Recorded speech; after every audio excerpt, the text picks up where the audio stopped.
حضرت عبداللہ بن عمرو بیان کرتے ہیں رسول اللہ صلی اللہ علیہ وآلہ وسلم نے ارشاد فرمایا، میری طرف سے پہنچا دو، خواہ ایک آیت ہی ہو، بنی اسرائیل کے واقعات بیان کرو، اس میں کوئی حرج نہیں، اور جو شخص عمدن مجھ پر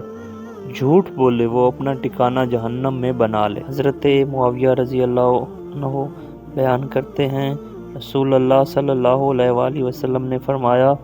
اللہ جس کے ساتھ بھلائی کا ارادہ فرماتا ہے تو اسے دین کے متعلق سمجھ بوجھ عطا فرما دیتا ہے،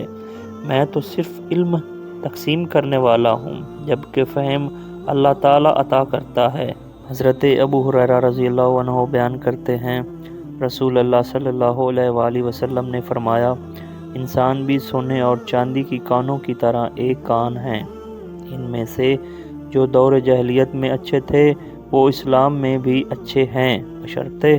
وہ دین میں سمجھ بوجھ پیدا کریں۔ حضرت ابو مسعود رضی اللہ عنہ بیان کرتے ہیں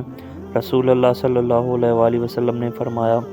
دو قسم کے لوگوں پر رشک کرنا جائز ہے، ایک وہ آدمی جسے اللہ نے مال عطا کیا اور پھر اس کو راہ حق میں اسے خرچ کرنے کی توفیق عطا فرمائی، اور ایک وہ آدمی جسے اللہ نے حکمت عطا کی اور وہ اس کے مطابق فیصلہ کرتا ہے اور اسے دوسروں کو سکھاتا ہے۔